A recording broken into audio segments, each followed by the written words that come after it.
tasteful splashes of color, modern lines, plush pillows, and inoffensive yet thought-provoking art on the walls. The designer he hired possessed forward-thinking taste and made him look cooler than he actually was.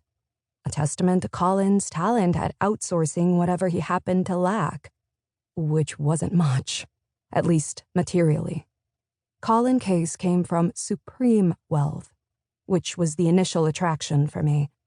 Priority number one. Sorry, not sorry.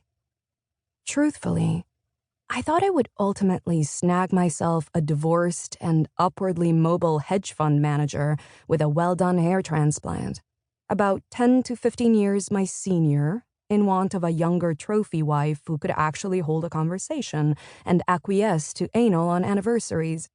But that whole plan turned out to be much more of a slog for me than I imagined. By the time I happened upon Colin Case, I had already dated more than my fair share of New York somebodies with middling personalities and big enough bank accounts. They were relatively easy to find when you looked like me. I spent hundreds of my hard-earned dollars on fresh highlights every 4 to 6 weeks. I mastered an authentic feminine titter for jokes that weren't remotely amusing as I grazed nearly non-existent biceps with my perfectly manicured hands, an almond shape on each nail. And I choked down liquid meals with organic ingredients on the regular to stave off a bloated belly and thighs that touch. I did everything I had observed as a child, because ultimately it works. I watched her do it for years. But what I learned rather quickly is that dating men in that particular orbit is no picnic at all. They truly believe the entire universe revolves around them and their underwhelming penises, and that everything they do all the time is just so fucking great. It's exhausting having to exalt those types of men day in and day out just to secure a Harry Winston diamond, a generous allowance for fillers, Botox, and other miscellaneous body maintenance, and most importantly, a life of true leisure without a care in the world. The ultimate safety net, impenetrable. Though many of my attempts were ill-fated, I stayed the course because I believed wholeheartedly that it would be well worth it, due to a past I never wanted to relive, and I had to make my future different from hers. But none of those relationships with the so-called alphas of New York City panned out in the way I had hoped.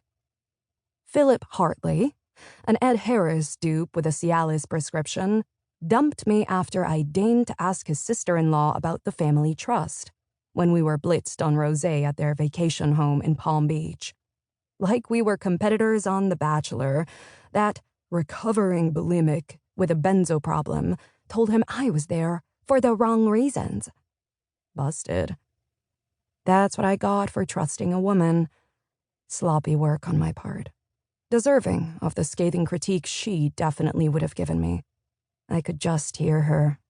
But I always heard her, even when I didn't want to. The words floating out of her mouth, in that light and airy tone of hers, nearly always in complete juxtaposition to the dark and deprecatory language launched in my direction. A verbal lashing disguised as care or concern to anyone else's ear but my own. Dan Felix was a high-profile litigator who'd had previously court-appointed anger management classes, and he flat-out smacked me across the face when I got a text from a male coworker after midnight asking for my dealer's info. Dan didn't actually care about the content of the message.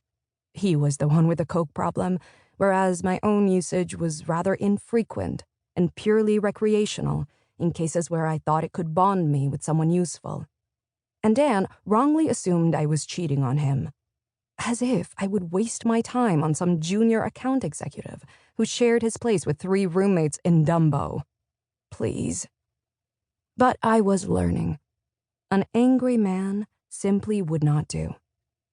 Speaking of cheating, Morris Haley III, a real estate developer, chronically cheated on me, which I knew would happen on occasion, and the act didn't outright bother me.